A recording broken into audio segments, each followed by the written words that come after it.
Hello. Thank y'all so much for joining me tonight, the 90-day no talk experience. Okay. We're in a different setup tonight, y'all. I'm trying something a little different, trying to work out my spaces in my house. So thank you guys so much for joining me tonight. If you're joining me for the very first time, my name's Pastor Shakema. How are you? I'm Shakema, y'all. The title is what the title is, but I am Shakema. Shakema Wilson is my name. First Love Ministries is the ministry that the Lord gave me, and I'm very thankful to steward over it. I've been in ministry now for 10 years. The Lord called me in 2012. It took until 2013 for me to be invited into the ministry training program through my home church.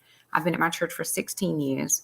But the Lord called me into the ministry outside of the home church back in 2014. I knew I was supposed to start something for ladies, and I just stepped out in faith and did it. And God has blessed the ministry over the years. I'm very thankful for that, and I'm thankful for you to join me tonight. I do want to apologize about being out last night. I had this thing about keeping my time schedule, and I'm supposed to be done with this study in 90 days, but it is challenging me. And I think it's just challenging my mindset about not rushing the Lord, but going with the plan. And when things change, right? It's nothing that I can do about that. So yesterday I was at work doing all the things I needed to do, and I started to feel a little, hey everybody, wasn't feeling the best. And by the time I got home yesterday, I took something.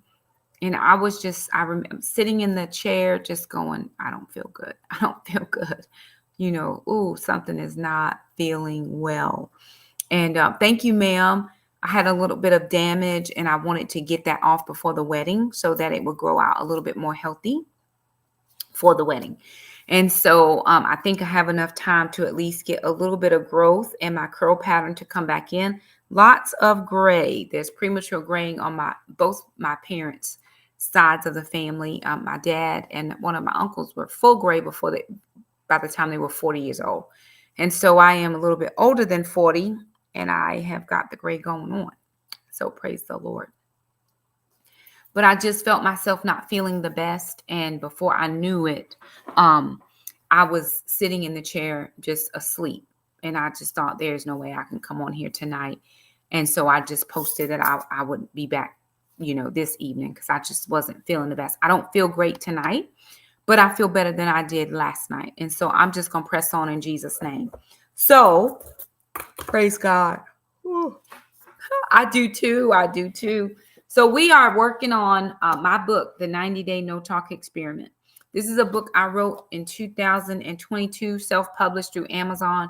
You can find it on Amazon. It is not published to a publishing house, but it was just a work. And I'm going through and finding all kinds of things that I need to change, and I'll probably do a revised version at some point.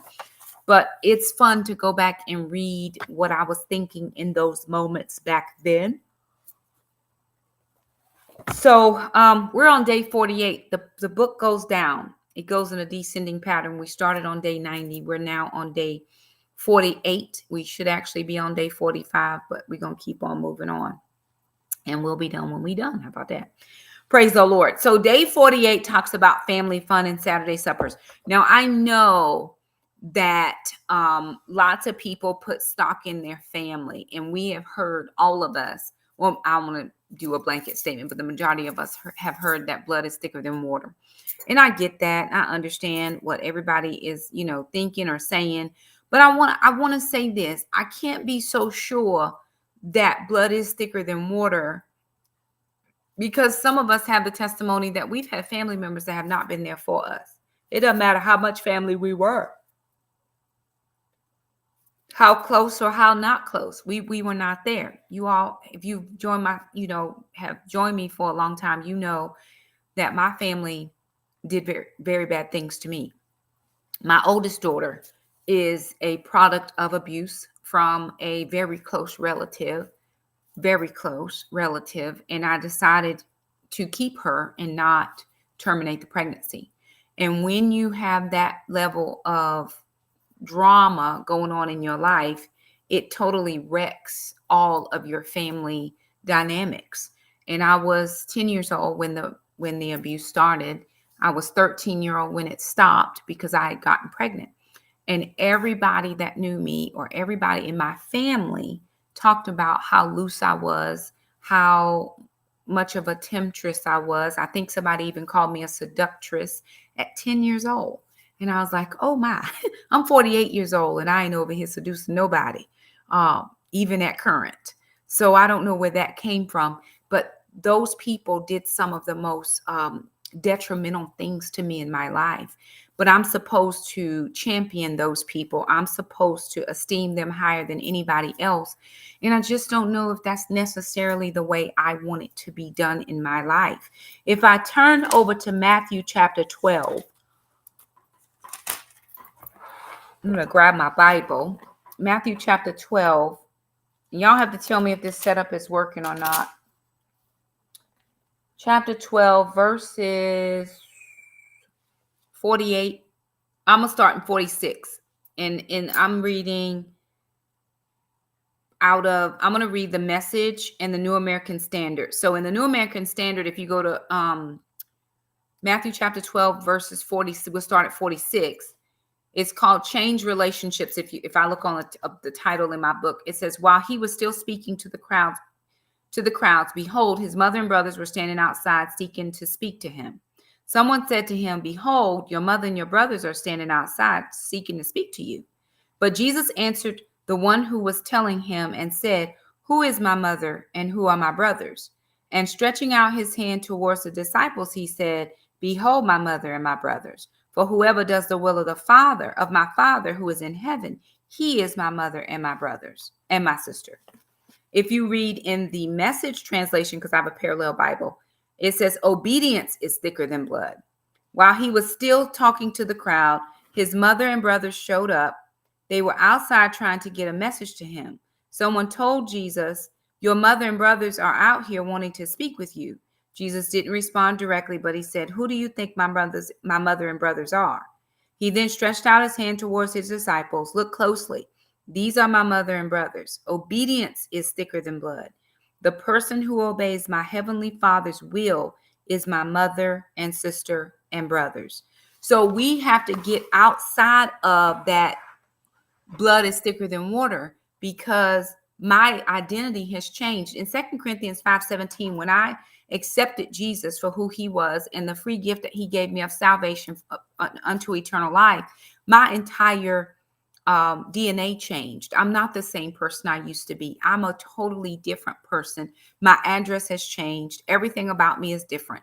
And only the people who do what God's will is, those are now my new kinfolk. Those are my new kindred spirits. Those are my brothers and sisters and mother.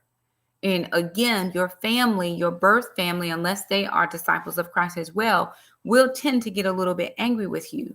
And here's the thing. You have to be okay if they want to be angry. It is just who you are. I've got to be obedient to what the word says. I do recognize who you are as far as that normal physical relationship, but my relationship is now on a higher level as far as those who are in the family of God. So day 48 is called Family Fun and Saturday Suppers. Okay, so if you've been joining me, I broke a button, y'all. One of my buttons fell off, and that's going to bother me till I sew it back on. So if you've been joining me for any length of time, you know every Saturday evening we have what's called Saturday Suppers at my house.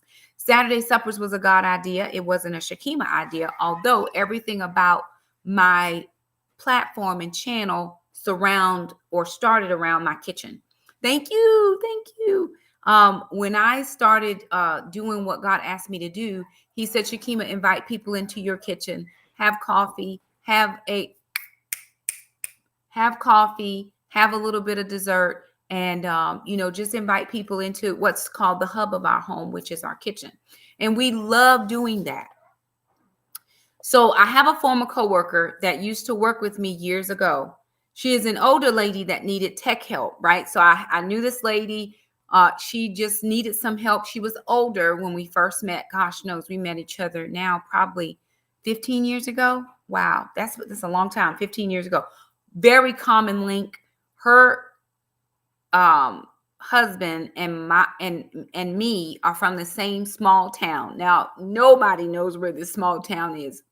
Absolutely nobody knows where this town is.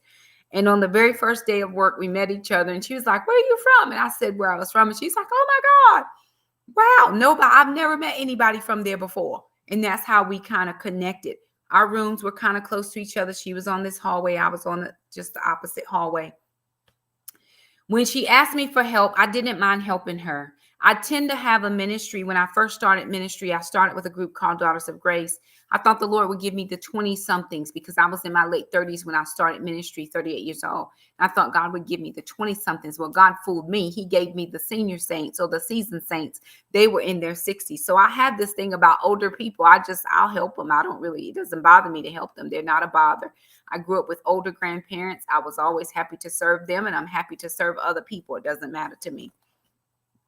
I had no problem doing things for her, but I really wanted to teach her so she wouldn't be dependent on me in case I was unavailable to help her. So while I don't mind helping, I really would prefer to teach you how to do something, because if I'm not there on the day you need help, but I've shown you how to do it, you probably can muddle your way through until I come back to be able to help you a little bit further, instead of just sitting there totally handicapped because I've done everything for you. That is not how I raise my children. It's not how I, help my friends or show my friends. It's not how I do videos. When I used to do cooking videos or cooking tutorials, even cooking reels, we'll go on and we'll show you what we use. We'll show you how we cooked it, all the things. Let me show you how to do it so that you can then do it.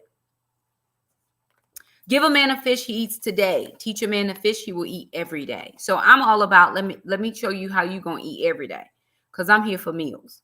We worked together for 5 years before she retired. And for a long time, we didn't see each other. There was no reason why we didn't see each other. She was living her life, retired. I was still raising kids. So this was, goodness gracious, a long while. I still had younger kids, like elementary age kids at that time. One day, the Lord told me to call her and invite her to dinner. He said, invite her to eat with our family once a week. Now, here's the thing, right? When you normally invite people over to your house, y'all probably having some type of event. It's a birthday party. Maybe it's a Saturday celebration. It could be the Super Bowl. You're just inviting people over one time. Okay, I'm inviting you for one time. The Lord told me to invite her over once a week. He didn't say one time ever. He said once a week. Once a week. That was a commitment I had to make. John 10:27 in the King James Version says, my sheep hear my voice, and I know them, and they follow me. There was zero reason why I should have been thinking about that lady. We hadn't talked to each other in several years. Again, she was retired. I was still raising kids, trying to live my life, trying to figure life out. I had a lot going on. I was divorced by this time, and all the things were happening. There was no reason for her to even be on my mind. So I'm almost positive that it was the Lord that spoke to me about calling her. Now, here's the thing. If you're unclear about whether you hear from the Lord or not, things that just don't make any sense to you, that's probably it's either the Lord or the devil. It's one of them two. Because stuff you wouldn't tell yourself all the time is definitely not you. So where did that thought come from? Had to be the Lord. She wasn't even on my radar as far as things. I obeyed the voice of the Lord, and our lives have never been the same. For almost what is now 5 years, we have had dinner or lunch, depending on schedules, once a week. Somewhere along the line, we invited another friend to join us, and that solidified our little family. It wasn't just for her. It wasn't just her life that changed, but all of our lives changed for the better with each other in each other's lives, right? You think you can be walking along, living life, thinking you're doing the very best. It could be like lights, camera, fireworks, every cylinder is firing. But when the Lord invites you to invite somebody else into that, it just heightens the experience, right? It's like a well put together meal. I have the onions and the garlic and the celery. And when you add the mushrooms, there's such an aromatic flavor that everybody is drawn into the kitchen. What is that you're cooking? Or it's like a good smelling man or a woman. When you walk into a room, the whole room fills up with your perfume. And they're like, what is that smell? Who is that? There was such a connection and a God thing happening when I reached out to that individual, and she reached back and she accepted the invitation. And then we thought, hey, why don't we invite this person? See, your family doesn't have to necessarily be the person who gave birth to you, or the person who is your sibling by nature, or the person you get to decide and choose who your family. Jesus preached to the multitudes. He hung out with 12. 3 were his best friends. Only 1 got to lay on his chest. You get to determine who is in your inner circle and why they're there. What do you bring to this table for me? What? I appreciate you. I appreciate everything that you're able to bring. And most people would think, well, Shakema, you invited her over. Surely you did something to add to her life. Well, here's the truth. My mother and father at that time were not very active in my children's lives. My ex-husband's mother and father were not very active in my children's lives. Although his mother, my ex-mother-in-law, she is the champion of grandparents. She doesn't drive and she's older, but she calls them grandkids. She is calling about her grandkids. She checking on them. She don't care about nothing. Where my grandkids, how they doing? Let me talk. Now that they have cell phones, she called them she called their own phone. She ain't playing about her kids. But I was able to invite this lady into our house thinking we were going to do something for her. And she became like a surrogate grandparent for my children. She became a mother to me, even though I have a mother. And my mom was still living at that time. But my mom and I were not close. We were estranged. And some of my other family members, we were estranged. But she stepped into a place that she didn't have to step into. And she gave me value in who I was as an individual. Even to this day, right now, today, if you asked her who I am to her, she calls me her good daughter. She has her own children, loves them dearly, but I'm her good daughter. And they know it. And I think a lot of that is because I'll do things for her. Not saying that they don't, but I don't mind helping. They have families of their own and different things like that. But why would I mind helping somebody? Isn't that my portion on this earth, is to come out and help people? Jesus went around doing good things. You have to think about, why am I here, Lord? What is my purpose on the earth? If your purpose on the earth is just to suck up air, if I was you, I would try to ask God to give me something else to do, because this air is polluted a little bit. So God, can you give me something else of value to do, just to take up space? We needed to create our own family. With my sister, the lady that y'all hear me talk about quite often from church, she's my sister. She's my family, but she has her own siblings. Whenever we're with her sisters, I never go around talking about she's my sister, because I understand that she has, and she's very close with her family. I appreciate all of them, and they accept me in. They really do. They have never treated me harmfully. They've never made it, well, she really my sister. No, they've never done any of that to me. My friend brings the chicken. So back to our little family. My friend brings chickens. Our other friend brings ice cream. And my kids and I provide a place and the sides. We provide the place. We provide the gathering space. We provide a harmonious atmosphere. When people come into my house, a lot of times they'll tell me, Shakema, it feels very peaceful in here. Or if you see the videos, they'll say, your house looks very peaceful. That's because we create and set an atmosphere of peace here. I cannot, will not, am not, and ain't going to be doing chaos and confusion in this space. I've lived in that quite often and far too long for me to do that any further with anybody else. When you walk into this space, I want you to know that God lives here, that you are welcome to be here as long as you need to be. We are happy to have you here. We didn't just invite you because we didn't have anything else to do. In fact, I have 50 things to do. However, because the Lord gave me a directive and he said, invite you in, I've done that. And he will redeem the time that I give you and spend with you. Do we even think about the people who need us? Or is it always about us needing somebody else? People need a place to go. Maybe their house is hell on earth. Maybe their house doesn't have any peace in it, and yours is the only house that they know that has peace. Why don't you invite people out of their chaos and into your calm? That's what you can do for people. You can invite people out of their chaos and into your calm. You can invite people to come in and see how your family does it. Not that you have cornered the market on doing everything, but perhaps you have gotten something right, and they might need to see that tangible example of what things could look like if they only did a little bit different. When we do Friendsgiving, we provide all the food. We provide the space. We clean up. We move furniture around. We bring in tables and we get chairs and we do all of that. Why do you do that, Shakema? Because we can. For no reason. We don't leave a little basket at the door and say, y'all leave a donation. If y'all, if you went to Red Lobster, you would definitely be paying $20, $30 a head, because we had crabs and shrimp this time. We do it because we're allowed to, because the Lord put that on our hearts to be able to open up this space and be the safety for some people. And I'm not saying that my friends didn't have that. I'm just saying, what does your home look like?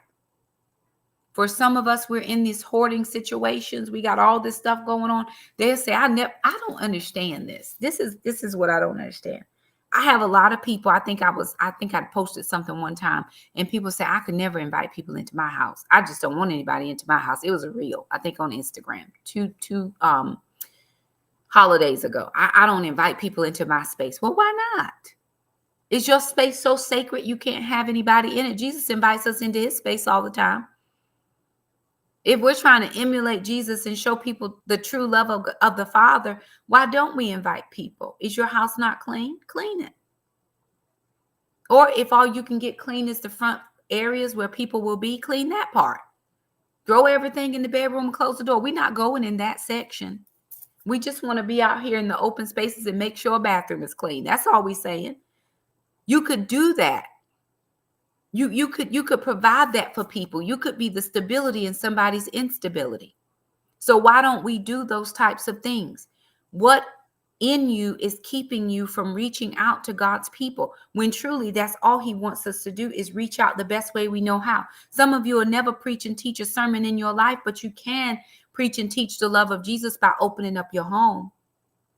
Remember, I told you the story about Lisa Welchel. Lisa Welchel had a program called Mom Time. She didn't call it a program back then. She just called it a little get together for moms with little kids. She said, bring your kids over about 11:30 every Wednesday. And they would set pallets up on the floor, feed the little kids. The kids would be so full and so fat from eating their lunch, they would fall asleep on the floor. And then those women for an hour would sit and commiserate about life, or pray for each other, or help each other fold laundry, or whatever the case may be. She just needed people to come in and help her, keep her out of those doldrums that you can get into when you are raising children and they're all little, 5 under 5.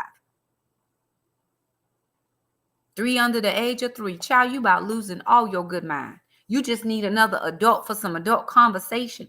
Why don't you create the environment or the space where people can come into?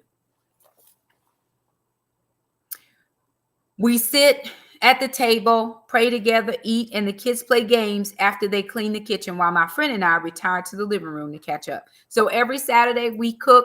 Most times we're still cooking when they come over, and everybody jumps in. If you have not seen our Saturday supper reels, go on to any of our platforms and you can see Saturday suppers. I haven't posted one in a minute, but it's the same. I'm in the kitchen. The kids are in the kitchen. We have other people in the kitchen. Somebody's cutting and chopping. Somebody is washing a veggie, but somebody's putting stuff out on the table. We do it together as a family. We eat together. Jackson prays over the meal. Absolutely, they very much should. It starts at home, though. Some people have never had that happen at all. Some people have never been invited anywhere, ever. And that is unfortunate. And I will say this is the truth. Some people don't always invite me. So what I have learned how to do, instead of getting mad at the people who don't invite me to their little shindig, is I just create my own little shindigs. And I just invite people that I want to come. And I try to extend to everybody. I'll invite everybody. I don't care how many come. You just let me know that you're coming. And hey, We'll take care of the things. Now, don't tell me you come in and then change your mind, because remember, take into account that I've already gone out and spent my money to do the things that I need to do over here so that you feel welcome. So keep that in mind when people are inviting you into spaces and places, that they've sacrificed something for you to be able to come. My kids and I, if we have an event, we're up early Saturday morning. We want this house to shine. We want it to smell good. We want to make sure the bathrooms are clean. We do have pets. We want to make sure that there's no pet hair and dandruff and fluffy balls flying all around the house. So we go through here with a fine tooth comb, making sure everything is good. Some people don't go to homes with animals, and I get that. But we try to make sure that we clean. When you come over, we always put mama up, because mama doesn't like people unless you're her people.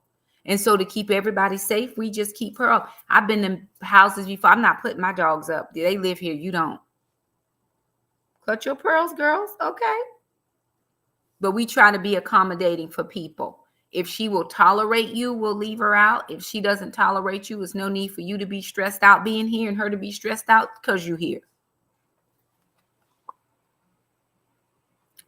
But that isn't the best part. As I ride this bike, I was doing a workout when I was thinking about this. As I ride this bike, getting my workout in, the sounds of laughter overwhelm me. The sounds of happiness broadens my smile and touches my heart. It wasn't always like this. My home was not full of love. I didn't grow up hearing laughter and fun and banter and people eating meals together. We always sat down and ate at my grandmother's house, but it was quiet. We didn't talk about the things of the day.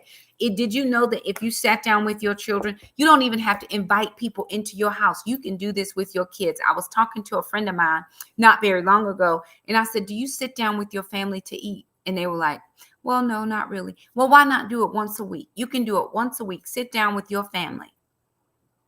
Family style. Everybody sits. We put the food in the middle of the table. Get you a little lazy Susan and spin it around. That right there causes all kinds of commotion, especially if you have little kids. They want to spin the little wheel. But we pass the plate. We pass the dishes. And we sit and we chat and we talk about all the things. We talk about things of the Lord. We talk about life stuff. We talk about school. We laugh about funny TV shows. It's just a way to get together and connect. We're the church and we never fellowship. In the book of Acts, in chapter 2, I believe, it might have been chapter 12. I can't remember. I wrote it down the other night. But they sat and broke bread every day. Every single day they invited somebody into our homes, and we never invite anybody. You don't even invite the family that lives there to sit down and sup and fellowship. We're so busy running and doing all the things, and I am the queen of busy. But one day a week on Saturdays, we sit down, we cut the busy out, we sit down and we eat. And then my kids, who are very gracious to us, they clean up the kitchen and they allow us to have a few minutes to just sit and converse. That's it. That's all we do. And we built family and we built community. Even somebody was talking about the church needing to learn how to serve. Do you know there are many, many people who have never been invited to somebody else's house in their church? They are not even friends, and we go to church together. What is stopping you from reaching out to somebody? What is stopping you? I like that. Sherry said we had dinner picnics in the living room. Everyone told of their day. Very good. Even if you don't eat a meal, do Friday night movie night, but make it an experience. Y'all working together in the kitchen, because as soon as the movie come on, there's no talking. We got to watch the movie, but make it an experience before the movie. It's getting ready to be summertime. Go outside and do stuff together. Get a pool, little kiddie pool and bubbles and all the things, and just have a little outside activity thing. Have an outside movie night. Get you a little projector. You get the projectors are this small these days. Put it on the side of your house. Get a little sheet. Put it up on the side of your house and just watch a movie. Invite your neighbors over. My neighbor across the street, his name is Vern. Him and his wife, Beth, are very nice people. They ask me stuff all the time. I call them stuff all the time. We just do stuff like that. They were giving away a pool. This is just, tonight is about community. It's about family fun. It's about community. They were giving away a pool, an 18 by 42 feet, 42 and a half feet above ground pool. Now, Vern knows I know people. So he texted me. He said, he called me. He said, hey, Miss Shakema, I was just wondering, Because him and his wife, they don't have little kids anymore. It's not something that they really need. They bought it and enjoyed it for a good minute, but they don't need it anymore. He said, I just want to know if you knew anybody that wanted a pool. Me and my wife don't really use it much, and we wanted to, they don't have small kids. Their children have grown up and moved on, and we just wanted to see if you knew anybody. So I reached out to a couple people, didn't get any bites. Of course, we had that loss in our church community, so people's minds were really on that. Didn't have anybody. And I was like, Lord, I really don't want to disappoint them by not saying, hey, I couldn't find anybody. What am I going to do? And the Lord put a person on my mind. Text her, hey, girl, got this, blah, blah, blah, got this pool. Wasn't sure. She was like, how much? This doesn't cost you nothing but a pickup. Just come and pick it up. It's yours. Needs a little cleaning. I know her husband's very handy-mandy over there. He can do all the things. She was like, get out, girl, stop. I got all these kids around here this summer. My kids are going to freak. They're going to love it. It's about building community. You don't have to invite people into your house. On the side of my house, we have a fence. You can open up the fence. People can come in through the side fence. And right there in the backyard, we can have a barbecue. You never have to invite a person into your space, into sanctum of your home, if it's just so precious you don't want people in. But does that mean you can't invite somebody to come and sit out on your porch? My friend who I was talking about, when we had the pandemic, because she was older, we didn't want her to get sick. So we tried to kind of stay away from her. So what she said was, hey, what about sitting on the front porch? Do you think that would be she was kind of didn't want to ask me that. That's perfectly fine. And we sat out on the porch and had our dinner. She didn't come over as early or help with the cooking or anything, but the kids and I did all that. And we would sit out on the front porch. I've had some front porch furniture out there now. What is it for? To make your front porch look nice or to invite people in? Jesus always invited people in. He invited everybody who wanted to be a part. And people crowded around him. Are people crowding around you? Do they really want to be with you? And I've invited plenty of people that have turned me down to go out with other people. But God has always shown me, he's like, well, Shakema, those aren't the people that I want you to go after. It's the ones that nobody wants. It's the ones that nobody invites. It's the ones that never have anywhere to go. Every holiday, usually this is Thanksgiving and Christmas. Every Thanksgiving and Christmas, if you don't have a family or you can't get home to your family, if your family lives afar off, my children and I open up our homes for you to come and share a meal. Some years we've had people come. Some years we've had nobody come. But the invitation always stands because we want you to feel like you're at home. My son, when he was in the military, was not very far. His base was not very far from where we lived. He had to drive a piece, but it wasn't terrible. And we would always say to him, invite all of your buddies or his brothers, because when you're in the Marines, you're a brother. Invite all of your brothers that don't have anywhere to go for the holiday. They couldn't go off from home. And if they had duty, I would always tell my son, make some plates. I cook enough. You take some plates home. And what do they remember? Man, that one Christmas, that one Thanksgiving when I couldn't get home, we went to Trandon's mom, because that's what they would call me. Hey, Trandon's mom. We go to Trandon's mom. My daughter, my oldest daughter had a friend. Bob just recently passed away. But they were really, really good friends, just amazing friends with each other. And when she would come here to visit, if he didn't have, she would always invite him. She was like, Mom, Bob is coming. Okay, fine. Bring Bob. It's fine. And then other friends would hear she was home and they would stop by on Christmas. When we do our Christmas brunch, the house is teeming with people. But out of your need, right? I needed people in my life. I'm a people person. Quality time is my love language. God allowed me to have a space where I could open it up and have people come in. Look at your space and ask the Lord, who do you want me to invite into this space, God? Why do you have it? Just for you? That's probably 90% of it. Yeah, but there's other times when God wants you to reach out. Someone asked me once, if I could have any house in the world I wanted, what kind of house would I have? My simple answer then and now is one where people felt welcome. I just want you to feel welcome when you come here. I don't care about how many rooms I have. Although the 3 rooms I have are not quite enough, I would love to have a 4th bedroom. That's exactly how to do it. Just invite people where you can. Fit them in where you can get them in. If all you can do is on the front porch, have it on the front porch. If you can have it on the side yard, have it in the side yard. Back in New York, where I'm from, we would have block parties. They would shut the whole block down and people would just come out. You'd have your food and your barbecue would be on the front of the street. You'd have your table and somebody would have music and you would just have a whole block party and people would be walking around and getting to meet their neighbors. How else do you think you're safe in your neighborhood without getting to know your neighbors? I never have to worry about anything with me and the kids. Let one thing pop off crazy. Vern is calling. Miss Shakema, so do you know somebody in a white car? I saw somebody coming through your yard before we got the fence. I saw some kids walking through your yard. I just wanted you. My neighbors are looking out for me because we're reaching out and just being kind. That's community. I don't really care, again, about the size of my home. I would love to have one extra bedroom at least so that we can have people stay over. Right now, we're filling up all the rooms. When we have guests, I can move my children to one of the other places. But listen, this is from Instagram. In our family, we do this once a month, every holiday. We just cook up a storm and invite people. I have seen a grown man cry. He said he had never been to anyone else's house and felt so welcome. That is, y'all will never know what people are going through until you reach out enough and invite them into your space.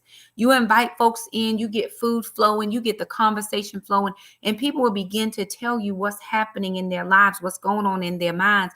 And then before you know it, the Lord has given you an assignment towards those persons, or he knows that you know somebody that can help them. It's not always that you're the person reaching out or opening up your purse or whatever the case is. I provided a meal. That person has told me what their situation is. I know a person who can help their situation. And what you become actually is a bridge builder to help get that person from point A to point B. That is what the Lord is wanting for us to do. He went around doing good things. And some of us are so upset that we never gonna teach and preach nothing. Why don't you just live it?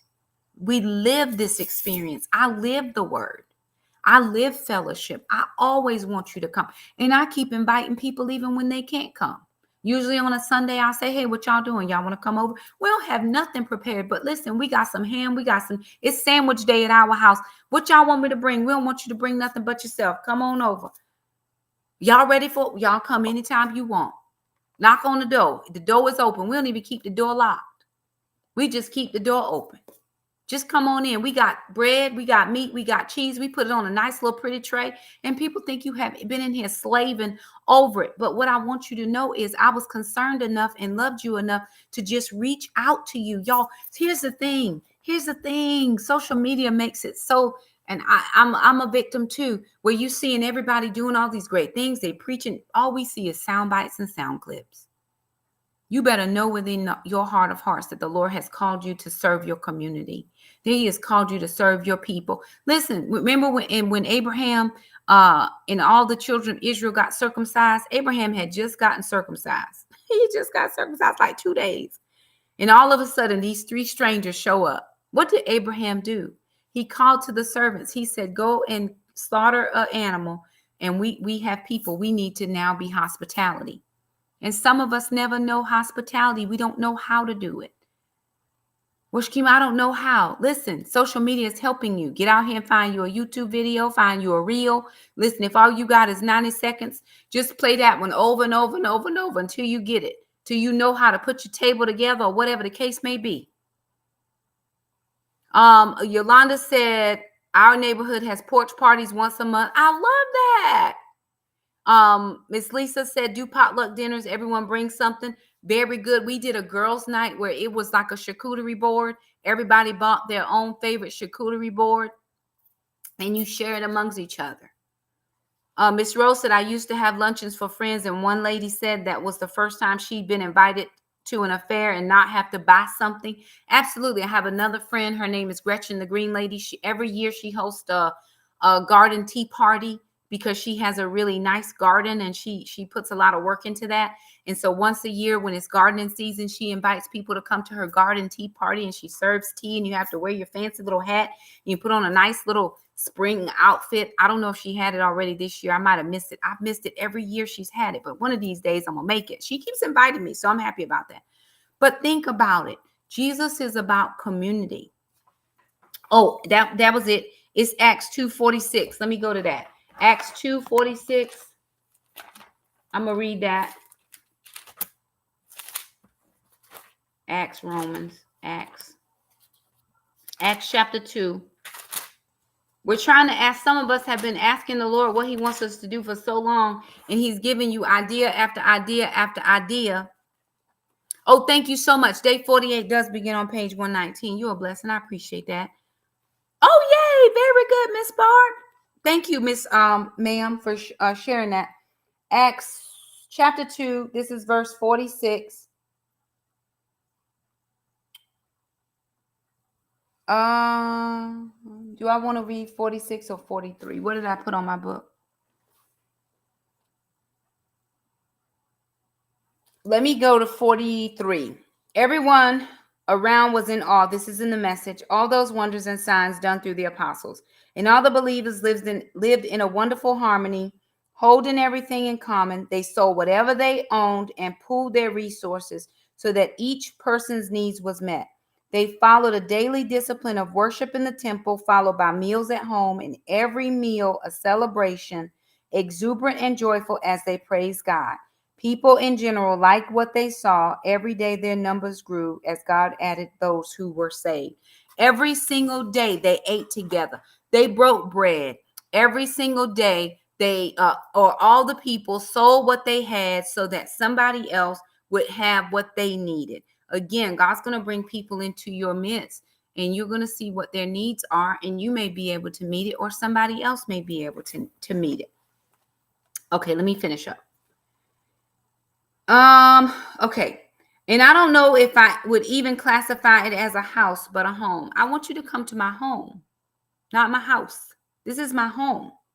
As much as possible, we want everyone who enters our home to feel like family and to feel welcome.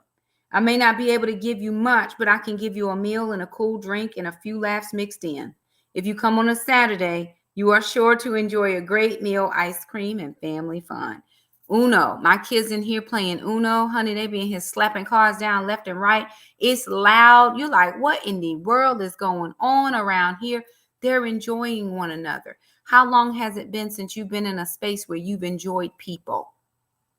Some of you have not enjoyed people in a very long time. You can't even tolerate people. You got to go back and ask yourself, when did you stop loving the thing that God loves the most, which are people? Can you say the same about your space? Am I home when I'm with you? Home is not a place, but it's the people in the place. So as I do every night before I'm done, I want to ask you, do you know him? Do you know him as community? Do you know him in a place of fellowship? Do you know him well enough to be vulnerable enough to open up your home to people? And I'm not talking about proverbial strangers off the street. I'm talking about people you've gone to church with for 40 and 50 years and never have invited them to your home. If inviting somebody to your home is a little bit above you at the moment or beneath you, whichever one, how about invite them to a meal? Hey, we going out to Costco after church. Do y'all want to come over and just share a hot dog or grab a pizza? Pizza's $9 at Costco. Just ask them to double cut it, and you got enough to share with a mom and some single, a single mom and some kids. Sometimes all we need is a person. We just need a minute. We just need somebody else we can talk to. I just need adult conversation. When my kids were little and I was navigating divorce and single parenthood for the first time in years, I just needed conversation. I don't need anything else. I can buy the $9 pizza. Boy, you get your kids a pizza. They got enough to keep them busy just chewing. I just need 10 minutes, 15 minutes of a conversation so that when I do go back home to my kids, I don't feel so overwhelmed with all of life and not having anybody else to discuss it with, that I'm so overwhelmed that I'm thinking about all kinds of stuff I don't need to be thinking about. God, is it really even worth it to try to keep going on with these kids? Lord, I just want to call and cuss him slam out why he left me again. But if somebody were to step into that space and say, hey, y'all want to, hey, my family and I, we going over to the park. We just, they having movies in the park on Saturday night. Y'all want to come? We'll save y'all a spot. Just bring your little fold out chair and a little, I don't even know what to bring. I've never been invited to something before. What should I bring? Just bring your little your table and your chair. Just bring little fold out chairs and a little blanket for your kids to sit on. I keep a blanket in my car. One for anybody who don't have something. And normally during the summertime, we keep little fold-out chairs in our car. We have one that's a little golf chair. It's a small little size for some little kid to sit on. We just keep things so that people always feel welcome when they're with us. And some of us have never been taught that. Remember, I told y'all, for some people, I'm the mother you never had. And I'm teaching you and trying to show you how to be hospitality. Jesus was always hospitality. Abraham was hospitality. There were people who got together every single night and broke bread. We gonna eat together. We gonna sup together. We gonna fellowship together. This is what we're doing with one another. Do you know him? If you don't, you can. In the Bible, Jesus was always at somebody's house sharing a meal. Remember, Zacchaeus was up in the tree just to see Jesus. He said, come down here. I'm going to your house to eat. Come on. When he was getting ready to go up to be crucified, he said, you're going to go into a town. You're going to find a man. Tell him Jesus has need of a room. We're going there and we're going to do the Last Supper there. And then after that, they went to the garden. He was praying. They came and got him and took him for crucifixion. He was always eating with somebody. He made friends. Trust me, he did. You can do the same after you get to know him. If you've already made a decision for Jesus, then all of heaven rejoices and we rejoice with you as well. Here is what I am doing. Thank you so, so very much. I am excited about the journey that God has us all on. We're all learning something every single day. I hope that as I share these, tidbits out of my mind, that the Lord has given you something that you can glean to. Purchase all the neighborhood kids a slush from the gas station. Oh, that's nice. Or if the little ice cream truck comes around, there's one kid or even a couple kids that don't have ice cream money. Just save up a few little dollars out your grocery money so that you can say, hey, or give it to your kids. Say, hey, I got something for you. What you want, right? Because sometimes they might not know how to take it from an adult, or people might think you're trying to do something crazy. Give it to your kids. Say, hey, I got you this time. We're going to get you a little ice cream or something. Just do things that make people feel good. Provide that hospitality. Anywho, I love you guys. Thank you so much. Tomorrow is day 47. I'm not like others.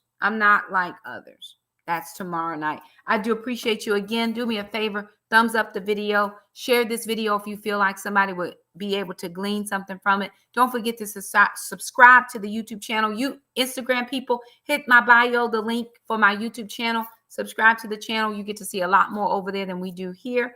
But I do appreciate you all. Love you guys, and I will see you tomorrow night. Bye now.